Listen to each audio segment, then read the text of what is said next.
Well, hi, everybody. Welcome back to Speed Tips by Bob and Chad, episode number 119.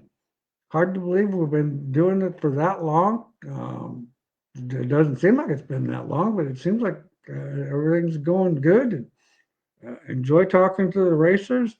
Um, we had a great time at the uh, RTI Four-Link School. Chad was down there, one of our speakers, along with Tom Barry and Bobby Harris, and you guys. I tell you what, you guys were in sync, man. It was a great school. Everything went good, and and even Bobby said today, he says it was much better than the Two-Link School. And I'm thinking, well, I thought the Two-Link School was pretty good, but it went really good.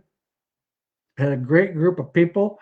It was a little smaller group, and I'm not so sure that wasn't. I mean, I think that helped a little bit. Uh, the thing that I noticed the most about the group this weekend was they were so engaged. You could just tell their focus was so focused on what we were talking about, and it just went very well. So, how'd your day go today, Chad? Yeah, went good. Pretty standard Monday build season chaos and a lot of stuff going out the door and started planning for got a couple guys going to Florida this weekend for speed weeks. So it's a lot of fun this time of year to be out on the road. And last weekend Billy was in Texas for the Smiley show and I was down by you, and it's really a lot of fun to get out and meet new people. It's amazing that you've been in this industry as long as I have and you have, way longer than me, but it's really cool to get to come to the schools and meet the new people and interact and talk to them. And it was a really good class. You don't have to ask Tom to talk. He's a pretty good talker, and he's pretty open about how he approaches things. And I think that's the key. I was most excited to hear how it went with him, and to see how we'd all gel together. And it was definitely a good class. A lot of good questions. So a great group of people. Yeah, no, I thought, like I said, I thought it went really, very well, and and there was sometimes when Tom was talking about stuff, I kind of had to ask him questions because I was interested in the answer too. Yeah, yeah, definitely a lot of good ideas, and he's got a lot of good visions. Yeah, no doubt. And of course, like I said, you know, he's he's hooked up with David Stremme, and of course, David was a good guest on our show here a couple weeks ago, and David's got a lot of knowledge, especially a lot of general knowledge about different parts of racing because he's raced asphalt and I mean he's raced pretty much everything, and I think that's really helped Tom and Tom too. And like I said, Tom works at it really hard. I mean, he does a good job. So you say that you got the month of February off, and then you got all kinds of shows in March. Yeah, it's pretty gonna be pretty chaotic. I'm staying home to prepare for the month of March, but we'll have Josh is going to Mel Hamilton Ford's open house, and that's next week. Steve and Colby are going this week to Speed Weeks. They'll be down to Volusia and New Smyrna, and then they're doing the race car engineering open house on Sunday. So that's always a good trip. I don't know why I don't take the warm ones, but them guys it's their turn to be up. So we have a good group of guys that rotates. We're trying to get out as much as we can and get to these, the smaller markets and the regional shows and that kind of stuff. And then I think Billy in 3 weeks is going to come down by you for the stock car Friday, and then go to Carl's open house on that Saturday. So Oh, okay, sure. got a lot going on, a lot of logistics, and March is going to be wild. We got 4 shows for the Trick Outdoors brand, and that's a big undertaking. We've been trying to get that outdoor line going, and the Wyatt Bicycle Company, which we're a part of, and I'm part owner of. We're building a Mav hunting bike and e-bike for that, so we're working on building some more of those for that show season. And then we got, of course, the Rochester show, which is March 8th in Rochester, 1 day show. We passed the manufacturers from last year. So we're pumped. We're super excited. We're going to have more vendors than last year. We got new vendors coming. I think there's potential for a solid regional show. So we're happy to be a part of it and just keep trying to grow it, spread the word, and see what we can do there. And then what's after that? I'm not sure what's after. We go to Pennsylvania. Oh, Pennsylvania. Yeah, that's right. Our trip to Pennsylvania. So I guess we're flying, huh? Yeah, I had myself sort of convinced in that driving out there, and then the more I thought about it, and the more I thought about it, I'm like, oh man, I don't want to. I would hate to have my body be wore out so that I couldn't do the good job that I'd like to do at the school, and so it's kind of one of them deals where probably if I had another driver, because Amy really doesn't want no part of driving with the trailer, and so I just decided I think we should just fly, and I told Troy that he got to go to Pennsylvania this year, so he was thrilled. Yeah, I tried to pump him up a little bit. Well, like I told him, it's a neat deal. I mean, it'll probably be a little boring for him. I mean, I understand sitting there for a couple days plus riding in the truck for a couple 3 days, and but I always enjoy that school. I mean, Joel's got such a nice place, and it's just a fun group of people, and just a group of people that we never see. I mean, Yeah. Jeffrey, good evening. Well, glad to see you're on here, Jeffrey. Cody, evening, gentlemen. Thanks again for the time and the knowledge this past weekend. Well, we appreciate it. Like I said, I had a great time. I mean, like I said, it was. I was pumped after the school was over, and usually I'm pretty well drained after that. And it was just a lot of energy in the class. It was a lot of fun. Alex, hi Bob and Chad. I've got a UMP car that I just bought a quick change for, and I'm going to a pull bar for my lift arm. What's your recommendations for spring rates, lengths, and general tips for setup? Thank you guys for sharing all your knowledge. Well, Alex, we appreciate that. We appreciate the questions. Well, the pull bar definitely, in the UMP type deal, I kind of like Chad's setup with that variable spring or the progressive spring. I mean, we used to use that when we were on our spring bars in the past, and that's always I thought worked really well. What's that rate? Is that like what is the actual rate of that spring? The spring is the Eibach is an 802,000. I'd say Yeah, that's that's what I thought. probably the most popular in the UMP.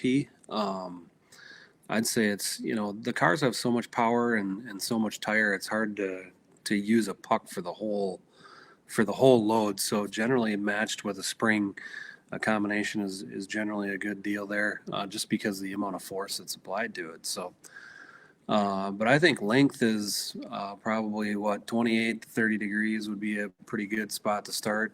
Yeah. Probably 14 degrees angle, ballpark. That's pretty common. I mean, that's pretty common all the way around. I mean, no matter what you're actually racing, I mean, that seems to work really well. Jared, hey Bob, I measured my hallway from the ground to the bottom of the fuel cell is 26 inches to the lowest the lead can be mounted is 20 inches from the surface and as high as 30 inches. Where would you start if you have to add about 250 pounds to make weight to get 52 to 53% rear weight? Well, it's kind of like that polar moment that we talk about in the school. Actually, it's kind of just to the right of the driver's body, about rib cage high. That seems to be a good place to add a lot of weight if you can. Otherwise, you're going to want to definitely be in front of the fuel cell for sure. Probably, closer to the back of the cage, since you don't want a lot of rear percentage. 250 pounds that's a lot of weight.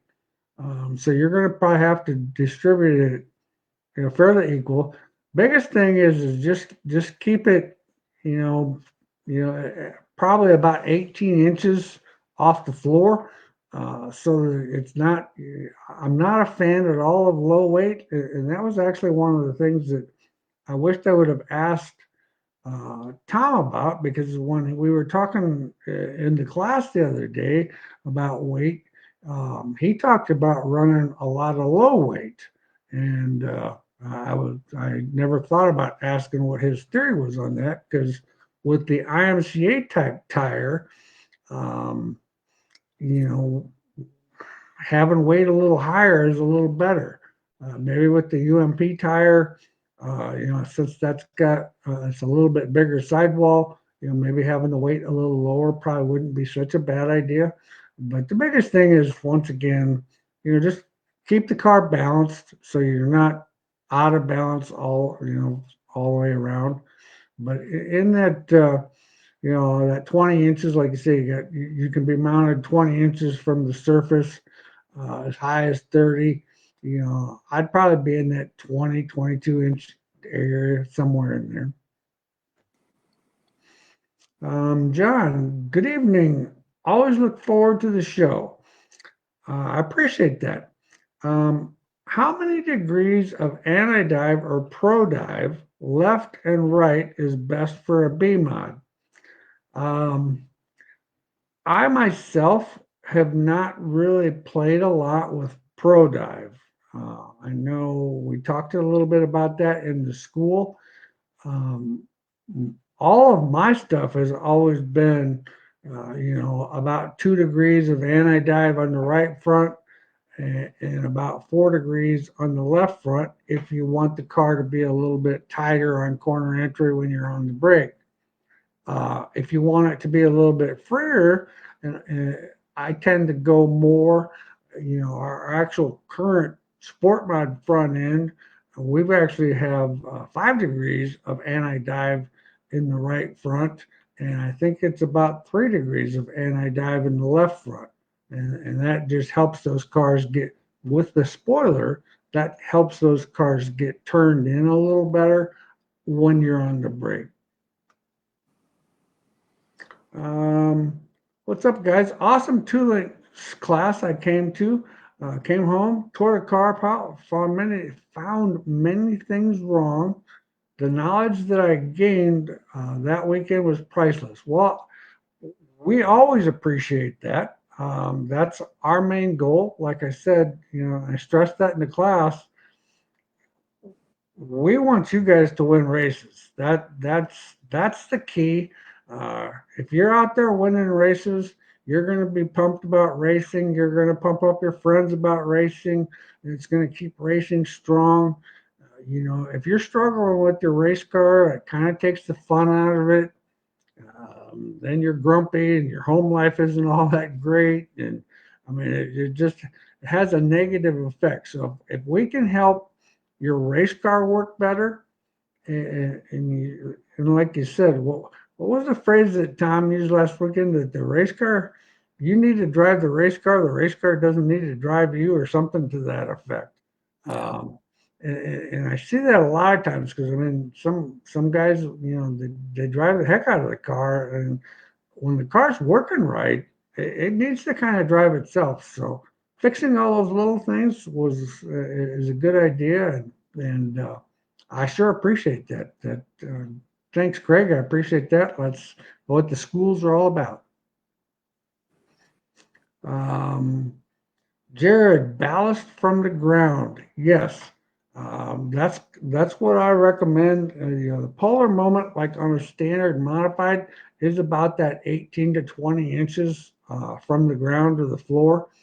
And that kind of gives you, because like I said, it ends up being about the right side of the rib cage of the driver is where it actually ends up being, is where the polar moment is. In the polar moment, you can stack quite a bit of weight there. And what that basically does is that just makes the race car able to rotate around that point. And then you can do things easy to tune it because the car's all balanced. So, yeah, very important. Jared has a Camaro hobby stock car. Awesome. Well, that should be pretty good. Don is checking from Nemo, Wisconsin.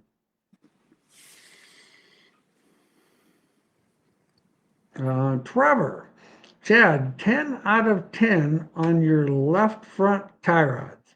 I annihilated a tire Saturday night, and every part broke or bent except that. Well, that's good. We like to make parts that are as affordable as possible and strong as possible, so you don't get DNFs. That's the goal. Yeah, DNFs are never really good, No. but they do happen. Jamie, what is a good height to set shock heights on the rear of a stock car? I'm running a USRA car and can run a chain on the left rear. I'm assuming set the chain height right at the end of the full shock extension. Well, you're definitely, yeah, definitely true on that. Um, the left rear, you actually want to remember that that's going to get more hike. So the travel is actually going to be more on extension of that shock and less compression. On the right side, of course, I like to set that so that it's probably, if you got a 9-inch shock, I like to see the right side with about 4.5 to 5 inches of shaft showing. The left side shock, actually with a 9-inch shock, I'll set that where it's only got about 3 inches, 2.5 to 3 inches of shaft showing, so that I can make sure that, because whatever you want to do is you don't want to limit the left rear height whatsoever. You want to get as much as the car's capable of getting in that situation, because with your suspension, it's going to limit it to a point anyway.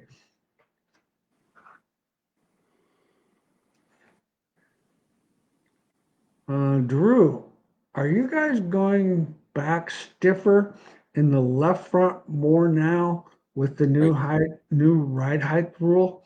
right, It, right front. right front. Oh, um, some guys are. Some guys. It just kind of depends on what path you're following.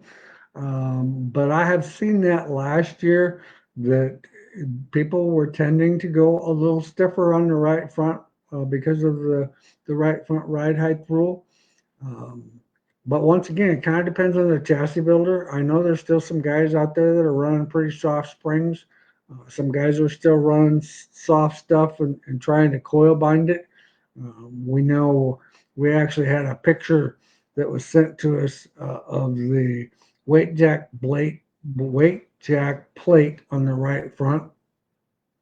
Uh, that a guy evidently is running that coil bound system because it's starting to crack. Uh, and so you kind of gotta be careful with that. But like I said, I know in our house, the guys that we have there running stock cars uh, were stiffening their right fronts up. Um, what adjustments can be made when lowering the right rear bar on a stock car to get more side bite back? Um, Boy, Rob, with a stock car, the thing is you got to put the load to the tire. So sometimes moving some weight around in the car, Maybe getting a little bit more, we talk about like in the school, I always talk about that fact that I want that whatever weight's in the car, I still want to make sure you have a 15 pounder that you can move to all four corners of the car to make adjustments. Say, for example, I need a little bit more side bite. I don't want to put a lot, but I want a little bit more side bite. You're putting a 15-pound chunk over that right rear on that right rear frame might be all you need to get that side bite in that car. And you need rear percentage anyway. Taylor, what's your opinion on a progressive right rear spring in a stock car, and when would you use one? I'll give you that one, Chad. Yeah, I mean the tight helix is there's not a lot of coil spacing. So the more you compress the spring, the closer the coils get to coil binding, the more progressive the rate's going to be, and the open speed is going to be aggressive. So I mean, I like the progression. I just don't like the fact that it's that close to coil bind. We race dirt cars. If you got to get up and get on the cushion, you're going to regret putting the tight helix in. If the track has any kind of character, any holes, anything, you're going to regret putting the tight helix in. So, time and place would be a baby smooth track. You might be able to get away with it there. The things weigh like 25 pounds, so you're definitely going to get some right rear grip because the thing weighs a ton. It's like putting a railroad spring in the right rear. So, but definitely if you need to have travel and not coil bind in a rough track or cushion situation, I wouldn't recommend it at all. And I've kind of found that if you drive the car straight, where you let the car roll in, get it into the corner, and kind of roll through the middle and sort of drive it like a go kart, that spring can work pretty well for you. If you're an aggressive driver where you try to slide the right rear a little bit at all, you'll hate it. I mean, you will not like it at all. Jared, off the floor of the car or off the racetrack? Yeah, actually off the the surface of the track. Have to have 250 pounds around the fuel cell to get 52% rear weight. Okay, so that's right. You said that's Camaro street Arrow. stuff. So you're pretty nose heavy with the rules. In that situation, then you're going to have to put the weight more back. Like what we do with the IMCA stock cars. Quite a bit of weight right in front of the fuel cell and right beside the fuel cell. That seems to be the best place, but I would put it, kind of basically on your bars that go around the car there. Height wise, kind of in the center of the fuel cell would be ideal, I would believe.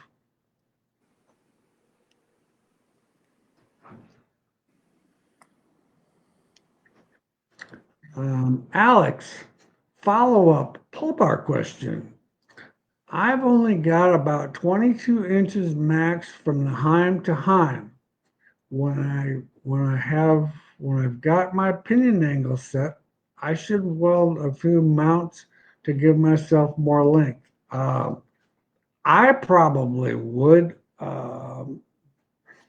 Depending on where you're actually mounted on the rear end. Some guys you can alter your plates up above and move it a little bit further back. You don't want to go. I wouldn't go any more than 2 inches past center on the top. But going forward, I think the 22 inches is going to give you instant traction, but it's not going to last as long. Uh, the longer pull bar is going to give you. It might not give you that instant bite, but it will hook up so smooth in the middle of the corner that it'll I think it gives you more launch off the corner because it's not trying to hike the back of the car up so quickly. It's just pulling on the car. Brady said, Chad, where is the actual rear spring table measured at? Where does the spring sit on the cup or at the bottom of the weight jack bolt? Keep my trusty prints here just for this. So this would be a screw jack style car. So this would show you that from the ground at ride height, ready to go, scaled. So you're measuring from the ground to the tip of the screw jack. So the drop of the cup and the height of the spring are in the equation. So if you put a shorter spring in the right rear, it'll lower it. If you put a drop cup with more drop in the cup, it'll lower it. If you put a raised cup over here, it'll raise it. So with the springs separate like this on a screw jack, it's the tip of the screw jack. In a coilover car, it would become where the coilover is mounted. Um, and with the screw jack style car with the soft left rears, at ride height, they get this compressed so much, and they get that screw jack gets so low. That's why we've made, like, I think we have 6 cup options now for drops and raises, and the spring manufacturers now have every inch, right? I think Yeah. 11, 12, 13, and then I think it goes right to 16, doesn't it? But Yeah.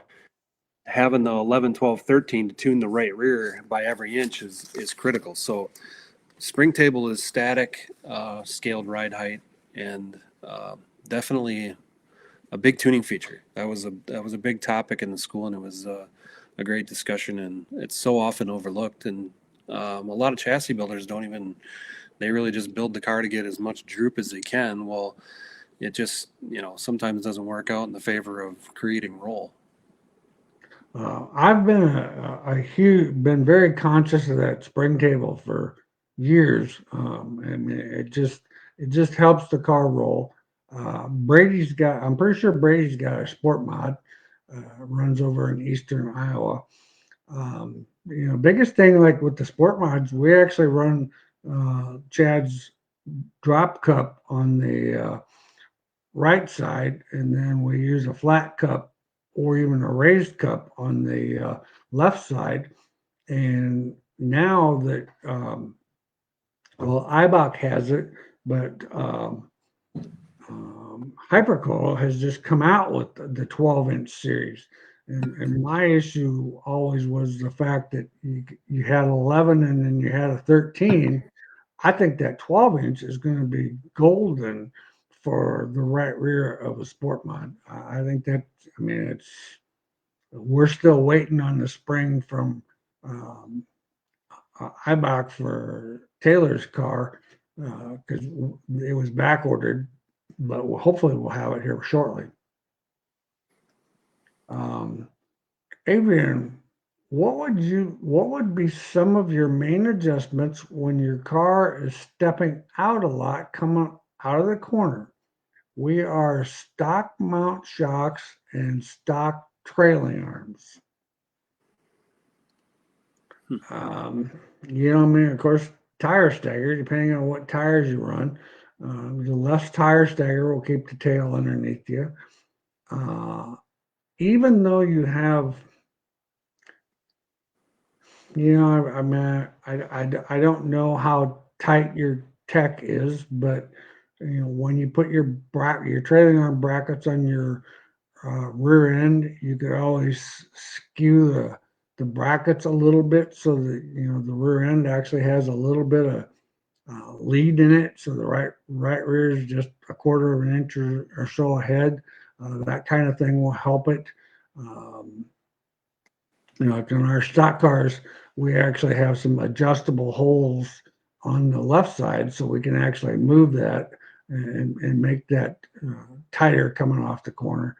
And with the stock cars, sport mods, whatever, any of those cars, um, what happens is we get enough lift on the left side, so we're getting quite a bit of steer in them, and so we almost have to do that to take some of the steer out of it dynamically because it does get quite a bit uh, dynamic steer when the car's hiked up on the left rear.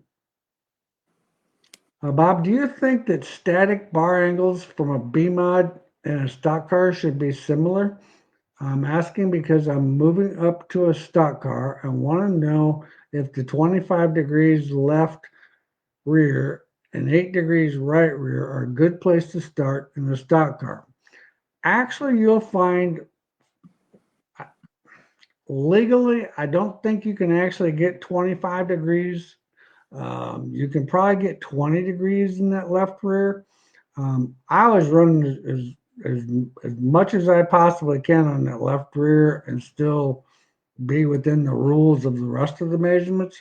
The right rear, we actually tend to run that a little bit flatter than that. Probably about more like 4 degrees as a starting spot. We've actually run it fairly level. The, the downside to the level, it definitely gets the car off the corner better, but sometimes it can get a little throttle tight in the middle of the corner. So you almost kind of still need to have a little bit of steer in that right rear trailing arm. So we still run about 4 degrees. Justin, what will the 12-inch right rear spring do for handling?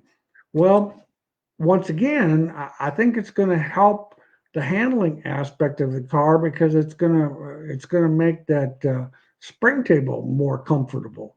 Um, that's just my opinion. Like I said, the 11-inch spring. I mean, it works good, and a lot of guys run it and seem to be fine with it. Um, I don't know. For me, it seems like it's a little more sensitive, whether it's just because it doesn't have the amount of coils to get the travel that I'd like to see, or they just work differently when it's compressed more. I'm not totally sure.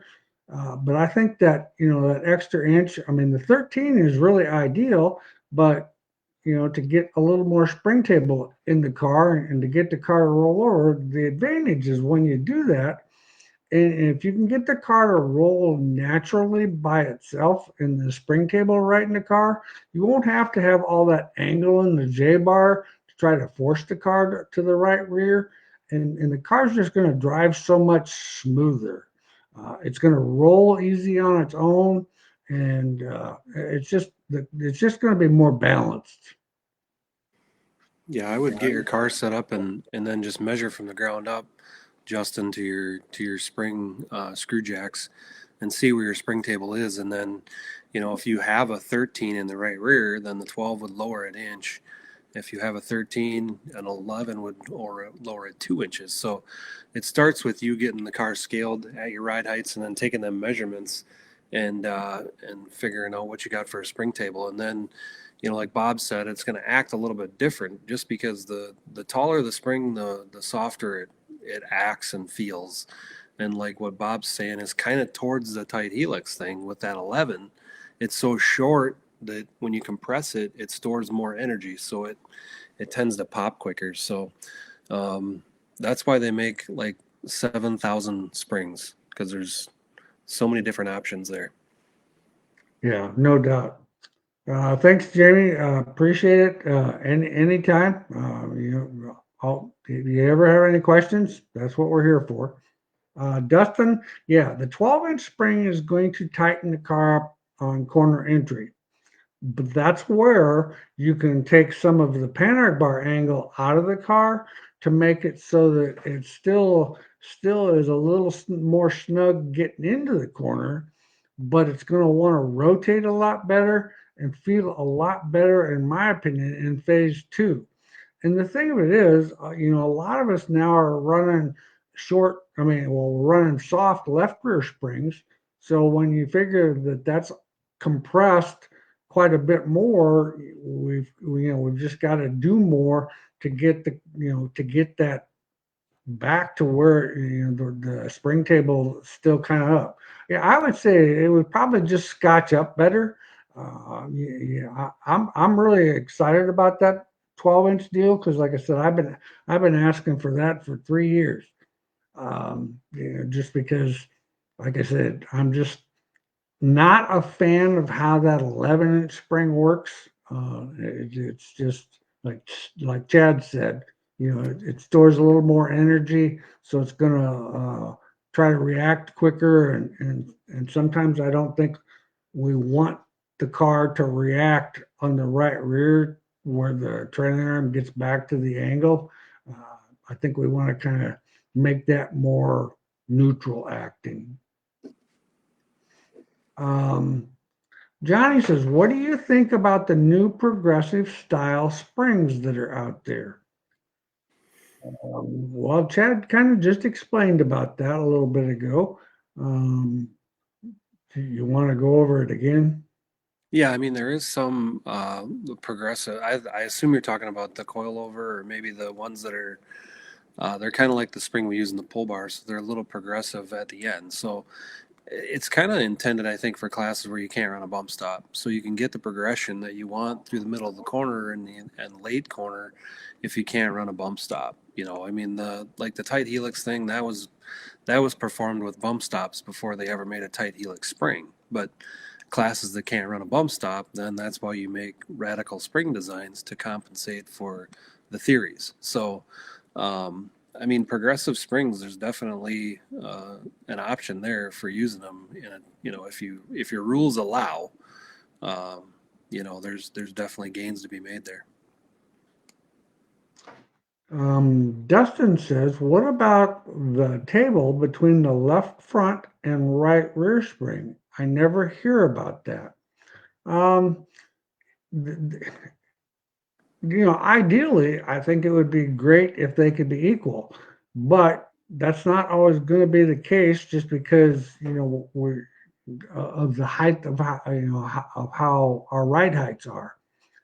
What I always recommend is I run a drop cup in the right front and a right rear so that the spring table on the front is higher on the left side than the right side. So it does the same thing, lets the car roll up on the right front smoother, just lets the car naturally roll to the right side better. And it just makes the car more drivable. It just seems like it drives on its own a little better. It's kind of like that.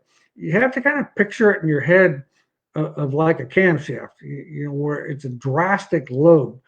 Well, when the spring table is too high on the right side, well, then the left side has to kind of climb, climb, climb, climb, climb, and then all of a sudden it falls over the edge and then drops down. Well, the spring table is kind of the same way. It wants to stall out because it's trying to roll, but it's resisting it, and then all of a sudden it gets to the point where it finally rolls, and then it actually almost dumps to the right side. So it's just not a smooth transition, and it just makes the car feel unbalanced. Dustin, I was told think about your car as four legs on a chair, and when it comes to the spring, yeah, definitely. I mean Uh, that that's hit the pretty solid. nail on. Yeah, that's pretty You're, solid. if you got a chair sitting there and the two right side legs are shorter, you can probably just touch it and it'll fall over. But you try to touch it to the left and you can't tip it over. So that's a good analogy. Yeah, I'm gonna have to yeah, put that in the school book. yeah. We'll have to do that. Um, yeah, thanks, Dustin. We appreciate that. Well, we've got a good group of questions tonight. Uh, we have time for some more questions. Um, We dropped a new product today. I see oh, Colby. awesome. Colby set that up. Sorry, we don't drop them. We launch them. We launched a new product. So we have our new 591 limiter can. Our 91 can is really long, so you could run a tall bump spring or bump stop on your limit chain, and then the trend has kind of went towards just 1 inch pucks or 1 inch foams. So we made this threaded puck or threaded style one as short as we could, and then to simply change the length of it, you can just unscrew and screw the body and then tighten the jam nut up to it. So just a cool limit adjuster for your limiters if you're running short bump stops.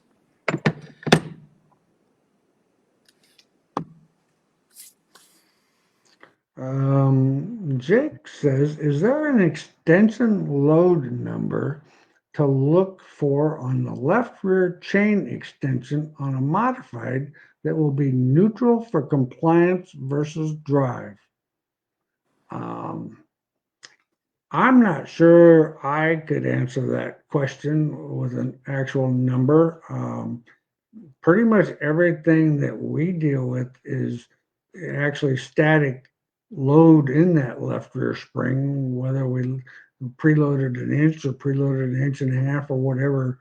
We go off of the number of pounds that we want that spring to be loaded. What's your take on that? Yeah, I mean we've run data on limit chains. You're going to get anything from, I mean, we've seen as low as 1200 to as high as 4500. So it's a wide variety there of load depending on the car. Modifieds have a heavier rear end, so they tend to have just a little bit more load on the chain than like the late models do. They're lighter. The chain is definitely your enemy. So when the chain is tight, it can be pulling the right rear basically off the racetrack or the left rear off the racetrack. So having that positioned to get that optimal compliance is key. You shift that thing out by the left rear suspension cage, you're going to be pulling the left rear tire off the track, and you get it over to the right. And some guys have went over too far to the right, and you get to where you're picking the right rear tire up. So the chain is definitely a balancing act. We've been studying the loads hard. With the data team. And one thing we did find, and they didn't bring one up here because it's not even released yet, is that the chain has a lot more bind in it than we think. It becomes almost a solid rod when it's extended, and it doesn't really articulate like we wanted it to. So we've made some changes to our clamps on the axle that we'll be releasing soon here. But as far as a magical number, yeah, it's pretty variable across the board depending on locations. Yeah. Yeah, that change definitely a finicky situation because, like you said, uh, what happens is a lot of times we focus with that chain on the left rear and we forget about the impact that that chain actually can have on the right rear because it can have just as much effect on the right rear and affect side bite and all kinds of things. So yeah, it's definitely a finicky situation.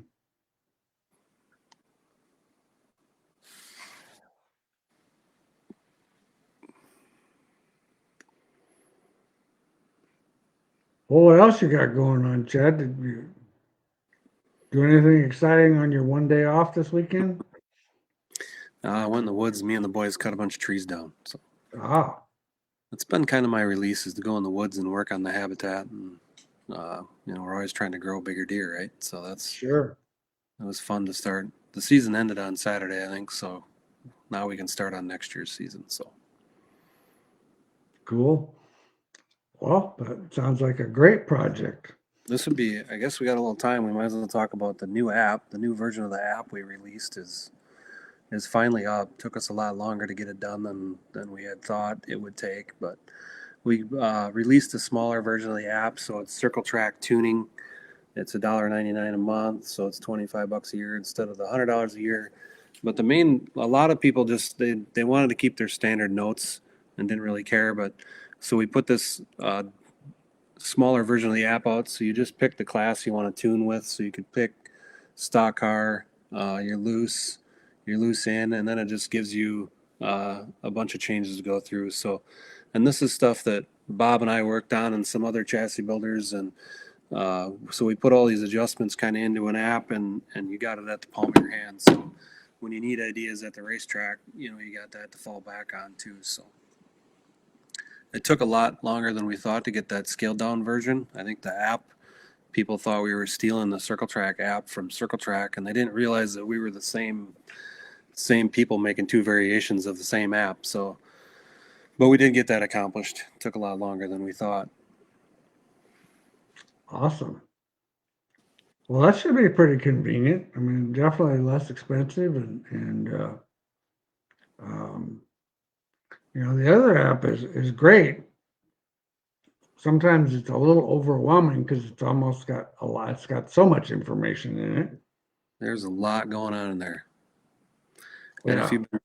if you've been doing it in a notebook your whole life, right, it's hard to change what you've been doing. So, I mean, we developed the app for the people that wanted the app, and if you don't want the app, you can still have the tuning and keep doing your notebook the way you used to do it or always did it. Well, and that's the thing, like, like Bobby said, and of course, you got to keep in mind, I don't use my phone as near as much as its capabilities are.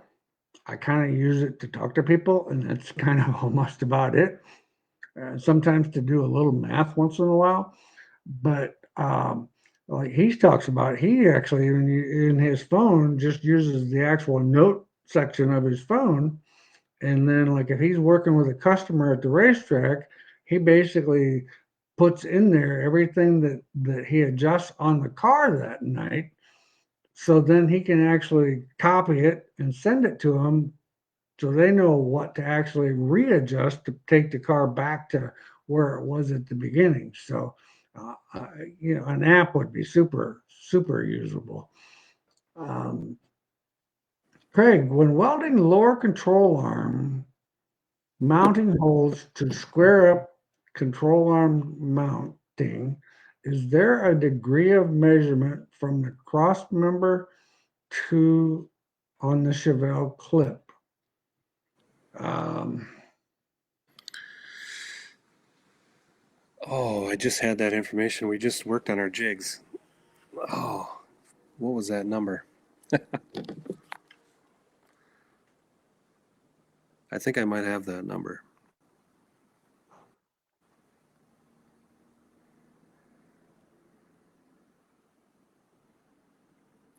27 degrees is what the degree we have when we're building the lower control arms off the rail. So if your right side rail is square or your cross member is square, that lower control arm, the two pockets are 27 degrees. Awesome. That's pretty cool. James wants to know, where do you order that app? So the both versions of the app, the Circle Track app and Circle Track Tuning, are available in the Google Play Store and the Apple Store.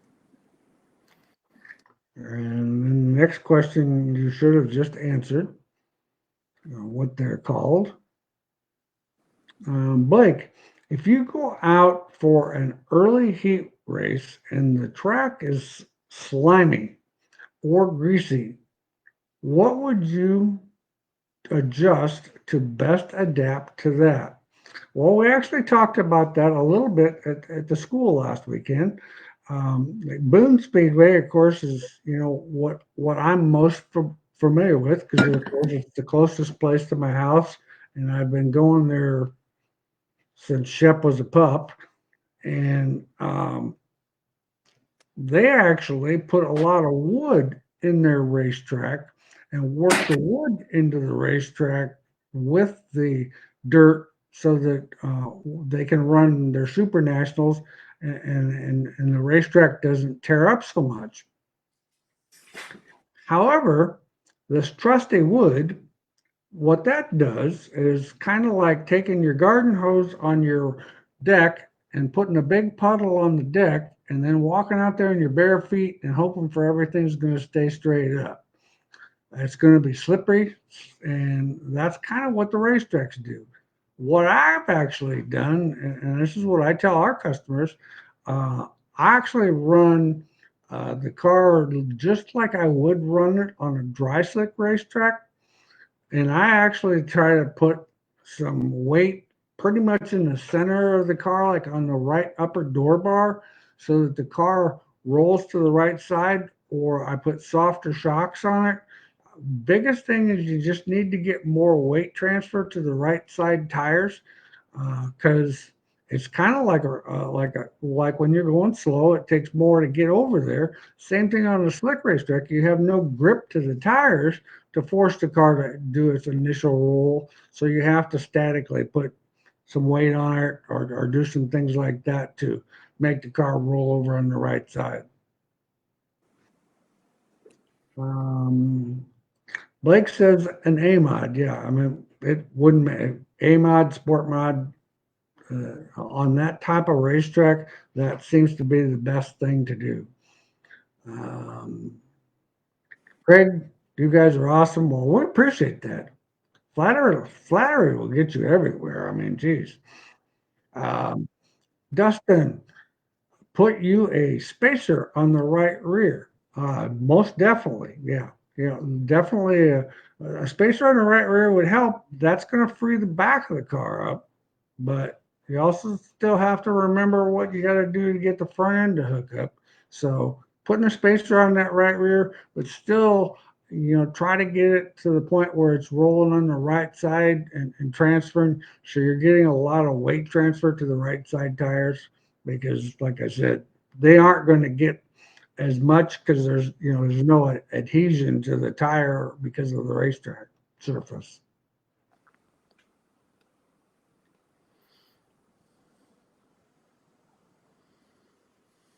And those of you who are out there that have never ever been to the IMCA Super Nationals, it's definitely a must to go see one time at least, for sure. Definitely. Those guys do an awesome job. And, and I don't know how, I don't remember. I had all the statistics wrote down on how many races and how many laps, but I mean, it's phenomenal the amount of races they run. Dustin, usually when it's greasy, it just pushes. Very true. Yeah, very true. So I wouldn't hesitate to even put my 15 pounder up on the right front, just to get the car to get over on the right front, so that the car actually is capable of getting grease. Because you're right, Dustin. That's kind of what happens. The car just pushes. Dale, how long before there's an AI type app for chassis tuning? I just showed it to you. It is. You just ask Circle Track. I'm tied in. What do I do? And it shows you.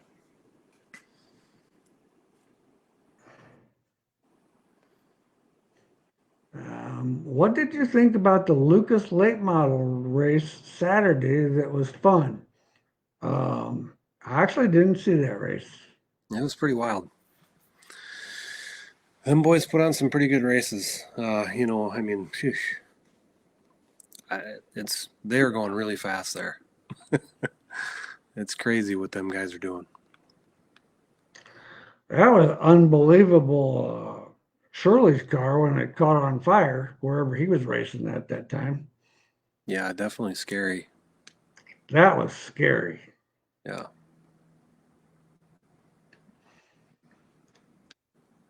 Yeah, that was definitely scary. I mean, and that's the thing.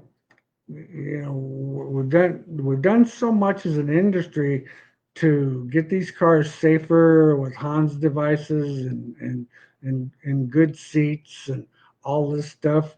But the problem with that is sometimes you're in there so good and so secure that in a fire situation, yeah, I mean, watching that replay, it was like taking him forever to get out of there. Yeah. We had a car when we had our super late team. We broke an oil line at the Milwaukee Mile and started on fire going on the front straightaway. We learned a lot about making your cockpit like fireproof. And the driver said that there was flames coming up the steering shaft. Oh my gosh. So from that day forward, we put a frost plug in the steering shaft. So it's come a long way. Now we run collapsible columns now, so they're not hot. They have a frost plug in them. So Right.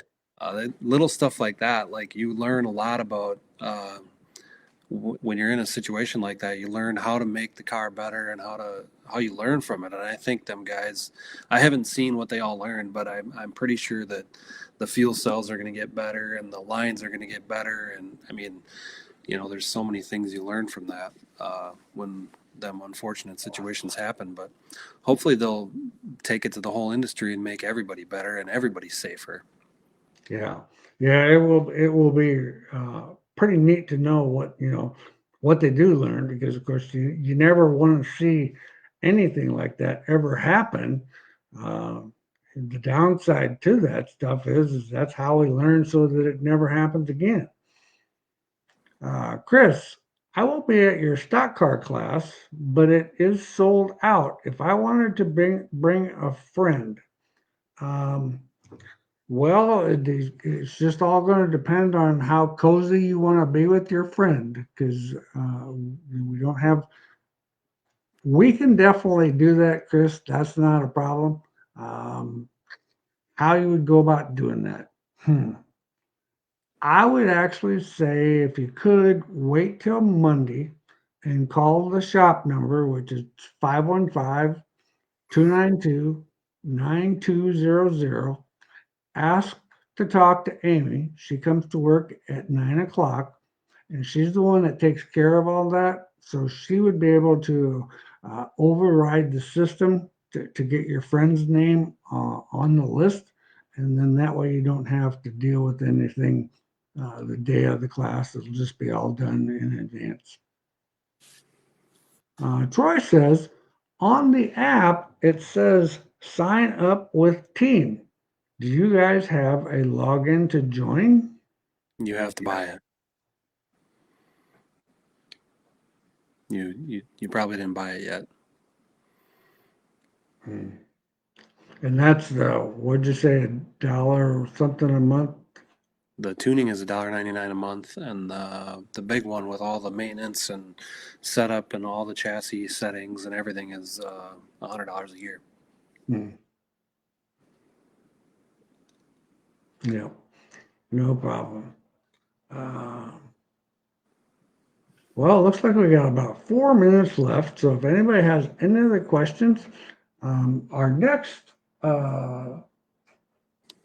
our next event is going to be February 17th, and we've got Kelly Payton from Aero Race Wheels is going to be our guest speaker, and she said she doesn't have a whole lot of chassis knowledge, but I thought it would be a good idea to get somebody who's kind of outside of our chassis group that can actually tell us about race wheels and the industry itself, and just get a little different perspective. So I think that's going to be fun. I mean, I think there's a lot of stuff that people don't know about wheels or don't think about wheels because why would we? They're just supposed to be something where you put a tire on. So she's going to be on. Then on March 3rd, we have Steve Arpin from Long Acres or Longhorn Chassis. And so that's going to be exciting. I actually had talked to him the other day, and he was on his way to Florida. So when he gets back from Florida, that was the week that would work for him. So we've got some special guests coming up. That's going to be pretty exciting, and so we're looking forward to that. Always nice to get guests on here, and sometimes just people's schedules are. We're just a busy society. Kelly couldn't come on tonight because she actually has a wrestling meet. Her son wrestles for the school zone that she's in, and so she had a wrestling meet to go to tonight. Cool. All right. Well, oh yeah, there we go. Dustin, thanks for giving us the knowledge because it's not always been that way. But I think it's good for the sport. I don't have much fun racing against ill-handling cars. LOL. I appreciate it. Well, and that was kind of the thing that, like Tom Barry and I were talking about on Saturday, is the fact that I enjoy giving back to the racers for the fact that if we can help you race better, once again, like we said, it's going to help you like racing more, but it's also going to help your competitors.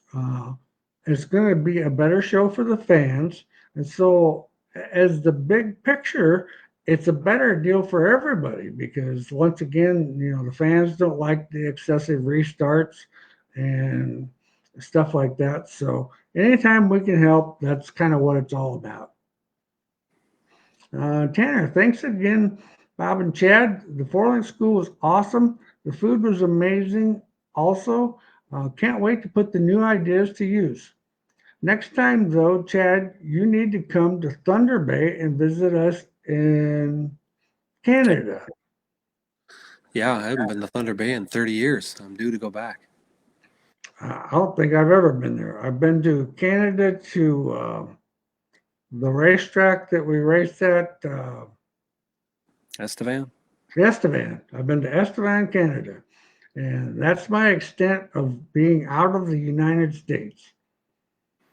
And Cool. in fact, my passport, I actually got an email or something that my passport has expired. So I'm going to have to get that renewed if I decide to go out of the United States. Well, thanks, everybody. Great questions tonight. Hopefully, we gave you some great answers, and we'll see you in 2 weeks. Thanks, Chad. Yep. Thanks, everybody.